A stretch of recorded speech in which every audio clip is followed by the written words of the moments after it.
So one of the things that we really take very seriously is going live from trade shows, meaning live video, live audio. And the reason we do that live is so that we can involve as many of our customers as possible, or anybody watching on YouTube, Facebook, LinkedIn. So we'll go over the flow of gear. For picture, we use an iPhone and it records in 4K and streams in 1080p.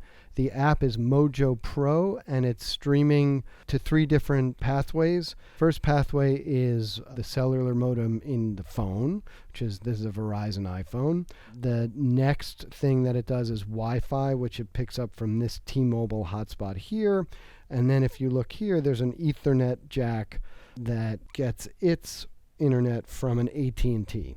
So the idea is you go into these bandwidth-starved, very public, crowded convention halls, and through each carrier you send a little bit of the video signal. The Mojo Pro app goes to a server in the cloud, which is an Amazon web server running Haivision Gateway. That debonds the 3 video streams, and it then sends it on to some software called Restream that we use, and that's where Jared is sitting in his home office in Brooklyn, and he is adding people's comments. He's sort of organizing the stream so that it's going from a countdown to the live feed. One of the things that I really love is we're using an app called Unity where we can talk to various different channels. So this typically will stay in my pocket, and then I have my push to talk on this little Bluetooth LE button here. So you notice this is how I talk to Jared. Jared, say hi to everybody.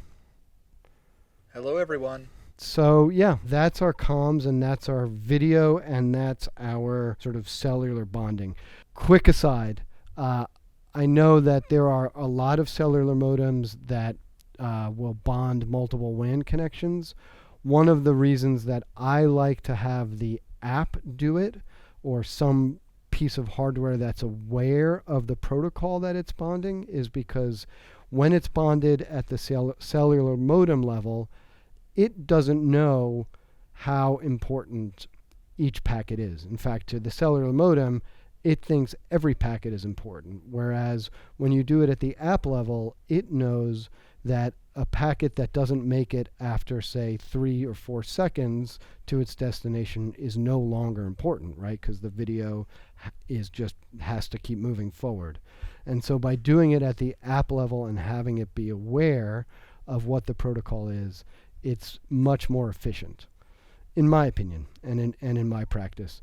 Haivision are the inventors of a streaming protocol called SRT, Secure Reliable Transport, and in my experience, it's proven very resilient over cellular connections. Speaking of efficiency, do you want to talk about the codec H.265 that we used? H.265 is now we're really getting into the weeds for video. So H.265 is the next level of compression for video, and it's very, very efficient. It allows us to stream in 1080p with a minimum of bandwidth. So we're streaming 1080p at 3.5 megabits per second, and then this app lets you record in 4K at a much higher bandwidth, and all on H.265. So yeah, it's altogether it's very unique.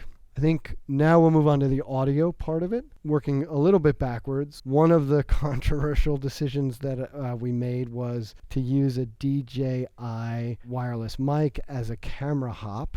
Why did I choose this? I wanted something small, obviously, and I wanted something that could be a native USB interface. The idea is that the receiver is sending audio via USB to the phone, the app picks it up, and it's also getting power over USB. On the transmitter side, it's a small transmitter. So I very well know that 2.4 gig is a crowded spectrum.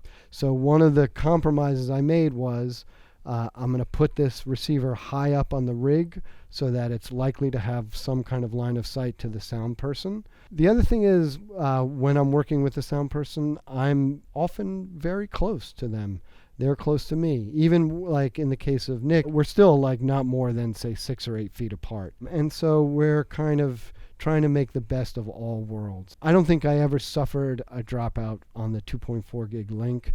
What I did suffer from, which is the reality of using consumer gear, is occasionally an adjustment would knock the mini connector.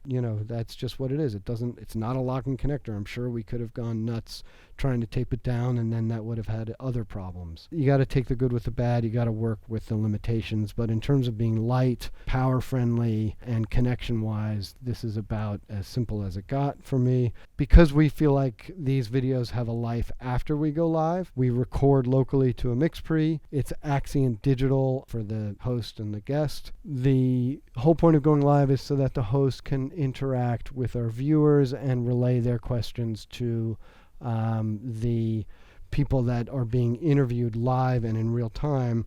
And so I will go to a chat. And so they're looking basically at something that Restream does, which is it consolidates all of the chat for the person so that they can then ask all the questions in real time. We don't have it on this rig, but Nick would often wear it with a little arm sort of right there so he can see stuff. That's what we got. That's our way. We've done it 17 different ways. And, each way we're trying to get it a little bit lighter.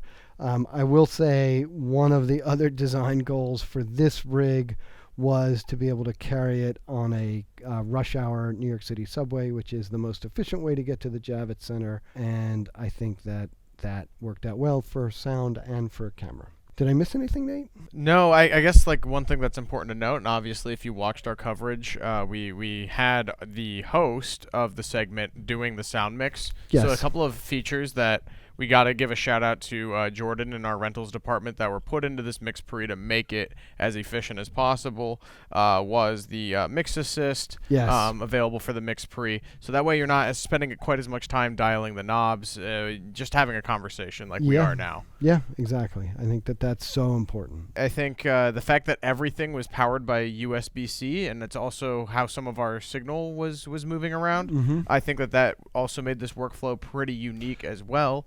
Correct. On the sound end, it's the Audio Root eSmart battery. One note, just this is really, I guess this whole video is getting in the weeds. You can't power the DJI transmitter via USB from the Audio Root without getting a hum.